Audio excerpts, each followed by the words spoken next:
ನಮ್ಮೆಲ್ಲರ ನೆಚ್ಚಿನ ಹೊಸಕೋಟೆ ವಿಧಾನಸಭಾ ಕ್ಷೇತ್ರದ ಶ್ರೀ ಶರತ್ ಬಚ್ಚೇಗೌಡ ಸರ್ ಈ ಕಾರ್ಯಕ್ರಮ ಉದ್ದೇಶಿಸಿ ಒಂದೆರಡು ಮಾತುಗಳನ್ನು ಆಡಬೇಕಾಗಿ ಕೋರಿಕೆ ಸರ್, ಪ್ಲೀಸ್.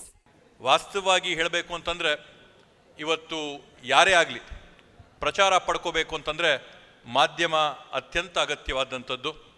ಇವತ್ತು ಆ ಒಂದು ನಿಟ್ಟಿನಲ್ಲಿ ಪ್ರಜಾಪ್ರಭುತ್ವದಲ್ಲಿ ನಾವು ಪ್ರಜಾಪ್ರಭುತ್ವ 3 ಆಧಾರ ಸ್ತಂಭಗಳ ಮೇಲೆ ನಿಂತಿದೆ ಅಂತ ಹೇಳ್ತೀವಿ. ಕಾರ್ಯಾಂಗ, ಶಾಸಕಾಂಗ ಮತ್ತು ನ್ಯಾಯಾಂಗ.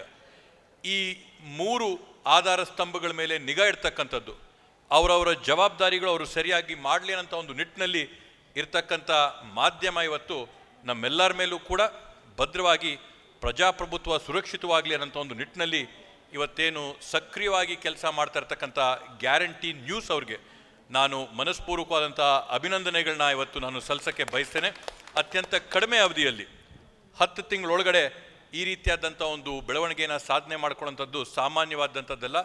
ಅದರಿಂದ ಶ್ರಮಿಸ್ತಕ್ಕಂಥವರೆಲ್ಲರಿಗೂ ಕೂಡ ನಾನು ಅಭಿನಂದನೆಗಳನ್ನ ಈ ಒಂದು ಸಂದರ್ಭದಲ್ಲಿ ಕೋರ್ತಾ, ಇವತ್ತು ತಾವು ಹೇಳ್ದಂಗೆ there are many incidents which happen all around the world and we really hope that the incidents are broadcast to us, shown to us, telecast to us in an unbiased way.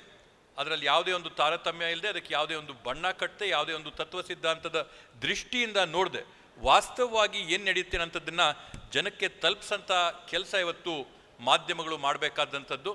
ಇವತ್ತು ಆ ಒಂದು ಹಿನ್ನೆಲೆಯಲ್ಲಿ ಸಾಕಷ್ಟು ಸಂಸ್ಥೆಗಳು ತಮ್ಮ ಬೇರೆ ಬೇರೆ ದೃಷ್ಟಿಕೋನಗಳಿಂದ ಏನಿವತ್ತು ನಡೆಯುವಂಥ ಘಟನೆಗಳನ್ನ ದೃಶ್ಯಗಳ ಮೂಲಕವಾಗಿ ಬಿಂಬಿಸ್ತಾ ಇದ್ದಾರೋ, ಗ್ಯಾರಂಟಿ ನ್ಯೂಸ್ ಆದರೂ ಕೂಡ ನಡೆಯುವಂಥ ವಿಚಾರಗಳನ್ನ ವಾಸ್ತವವಾಗಿ ಜನಕ್ಕೆ ತಲುಪಿಸೋಂಥ ಒಂದು ಕೆಲಸನ ಏನು ಮಾಡ್ತಾ ಇದ್ದಾರೆ, ಅದನ್ನು ಶ್ಲಾಘಿಸ್ತಾ ಅಭಿನಂದಿಸ್ತಾ ಇದೇ ರೀತಿಯಲ್ಲಿ ಸಂಸ್ಥೆ ಇನ್ನೂ ಬೆಳೆದು ಇನ್ನೂ ಉತ್ತುಂಗಕ್ಕೆ ತಲುಪಲಿ ಅಂತ ನಾನು ಹರ್ಷಿಸ್ತಾ ಅವ್ರಿಗೆ ಎಲ್ಲ ಶುಭಾನ ಈ ಸಂದರ್ಭದಲ್ಲಿ ಕೋರ್ತಾ ನನ್ನ ಮಾತುಗಳಿಗೆ ನಾನು ವಿರಾಮನ ನೀಡ್ತೀನಿ. ಜೈ ಹಿಂದ್, ಜೈ ಕರ್ನಾಟಕ ಮಾತೆ. Thank you sir. ಇಷ್ಟೊತ್ತು ಕಾರ್ಯಕ್ರಮದುದ್ದಕ್ಕೂ ಕೂಡ ನಮ್ಮ ಜೊತೆಗಿದ್ರಿ, ಹಾಗಾಗಿ ಇಷ್ಟೊತ್ತು ಸಾಧಕರಿಗೆ ಪ್ರಶಸ್ತಿಯನ್ನು ಕೊಟ್ಟಿದ್ದಾರೆ, ಈ ಕಾರ್ಯಕ್ರಮ ಉದ್ದೇಶಿಸಿ ಮಾತನಾಡಿದ್ದಾರೆ. ಹಾಗಾಗಿ ನಮ್ಮ ನೆಚ್ಚಿನ ಹೊಸಕೋಟೆ ವಿಧಾನಸಭಾ ಕ್ಷೇತ್ರದ ಶಾಸಕರು ಶ್ರೀ ಶರತ್ ಬಚ್ಚೇಗೌಡ ಸರ್ಗೆ ಗ್ಯಾರಂಟಿ ನ್ಯೂಸ್ ಪರವಾಗಿ ಒಂದು ಸನ್ಮಾನ ವೇದಿಕೆ ಮೇಲೆ